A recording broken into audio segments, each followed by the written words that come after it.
You're with Bernie and Pam. Say hello, Pam. Hey, guys. Okay, we're using a Carcast, and you have to have a 2017 car to do this.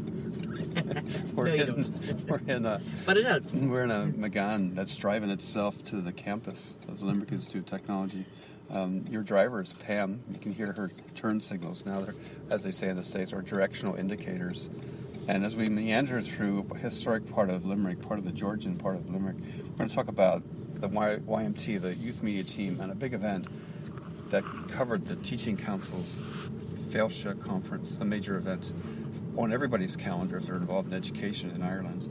Pam, I didn't attend the RDS, the Royal Dublin Society Conference Centre, the night before. You were there with a team of young people and you erected a white gazebo. Connor Galvin would be happy with how you did it, but were there any snags? None at all. It was actually the best putting up of the gazebo I think we have ever had. Yeah. We had it up in 10 minutes.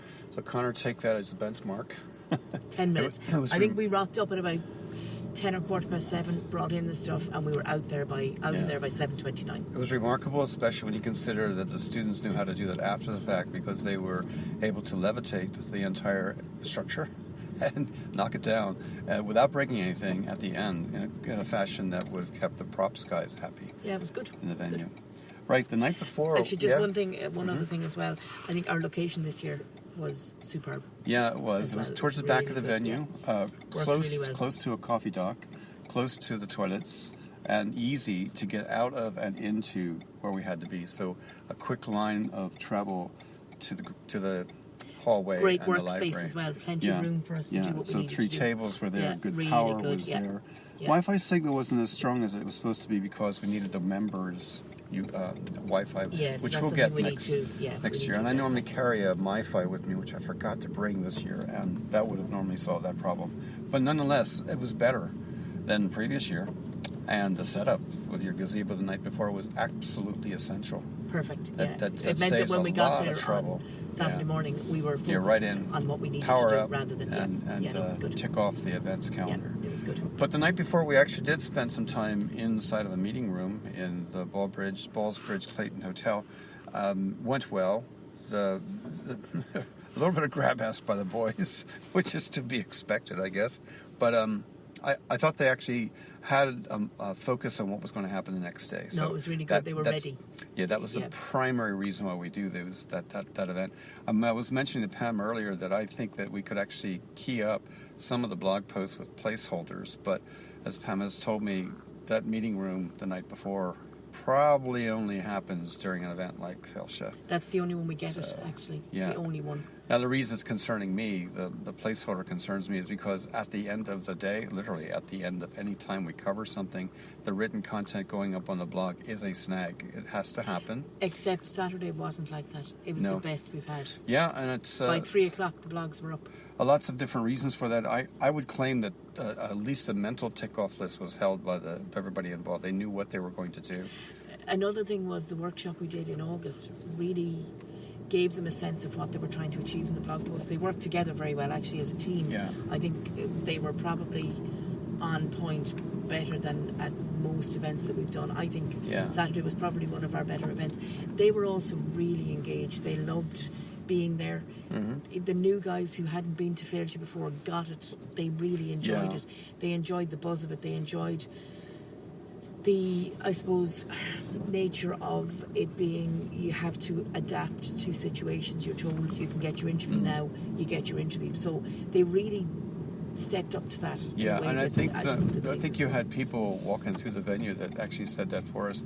I know that the Teaching Council visited us before the first activity happened on the day, and we're happy we were there. And then several other teachers who have events, they have activities for transition year students. They stopped by to talk to us, and that was good. A lot of good interest, seeing that. Yeah. Definitely. So nice. I want to know that the tick-off list mechanism we're using works for the students. I think we need some feedback from them to figure out what do they want or how would they have, what would they have liked to have seen different with it, because it is important to do something that has a flow to it. And I know you mentioned Amy was using her method. I'm checklist agnostic, so if it's pen and paper, it's pen and paper. The Trello thing helps me out maybe that's because that's how I think, and I think I'll just start. I'll use my own little list to say, okay, here's 20 things I have to get done today, and tick it there, and then ask people. It's handy knowing who's supposed to do what, and that's a loose end I have to fill so that if you get tied up or aren't at an event, I know how to chase the tails. I suppose the way I do it, and I think Trello didn't work for me at the event on Saturday, just because it's just a bit too frantic. There's a lot to be done in Trello. What I do when, kind of from lunchtime onwards, I go into whatever our audio platform is and check what interviews we have. I have kind of a checklist, a written checklist, and I check off what audio is in, where the image is. Well, I don't. So long as there's an image on the audio, I kind of tick off that I have an image, and then I go into the blog and see, are they in train, are they done, are they whatever, and I check it off that way. So that works for me. But I'm actually thinking I might do some laminated sheets now for the next event, that we can just write in the names of the people. One of the things that is always a little bit problematic for me is, for example, we did some showcases at the weekend, but the interviews went up in the name of the person rather than the showcase, and then I had the showcase down and then I had the person, and it took me a little bit of time to realise that they were one and the same. So there was a little bit of that, but that happens. We did 19 interviews, I think. Yeah, so 20 is about the max you're going to get anyway. Yeah, with good but follow-up. That's busy. We've lost one because of it's a technique. It's how you hold the mic, and the cables as they get older tend to slip out of the mic. So we had one mic that was rolled too much. I don't think that'll happen again. Yeah, it's learning. But I mean, it's also a cable problem, so I can solve that. It's a ATR USB mic, and it's been used a lot. Cable's been used a lot, so.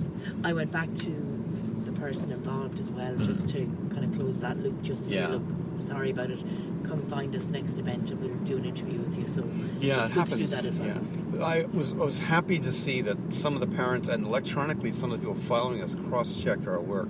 So big thanks to Fireman Richie's in New York. That was great feedback. Brian also helped us out.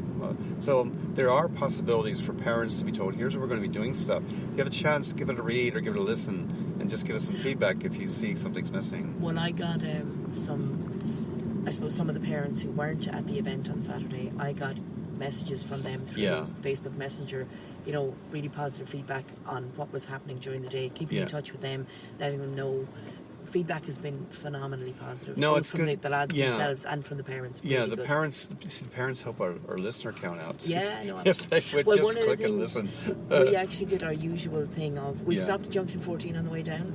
Unfortunately, it was too busy there because of the rugby and everything. Yeah. So we kept going to Obama Plaza. Mm-hmm. But the lads were buzzing. Like, there was 4 or 5 of them there, buzzing from just a good day. Really enjoyed it. Really enjoyed the pace. Really enjoyed getting an opportunity to interview people they'd never normally get to. Yeah.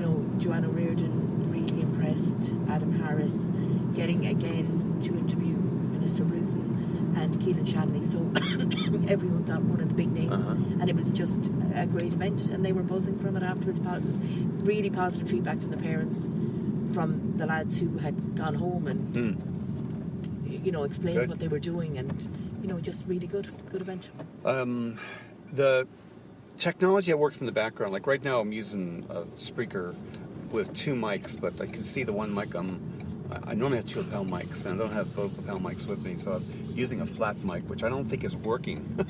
So my voice is coming in on Pam's. But the handy thing about this app, Spreaker, and the other one, AudioBoo, is that you can pull down the audio, change it, and put it back up again without losing your URL. So I'm going to prove that concept works here today. The other electronic thing that we use is on the iPad minis we use, when they're all set up and syncing, any image snapped on them goes up to a camera roll private to where everybody can see it if they need to embed an image or download an image for something. That works okay, but has to be cross-checked on the day. Yeah, the Spreaker bit the images with Spreaker were problematic.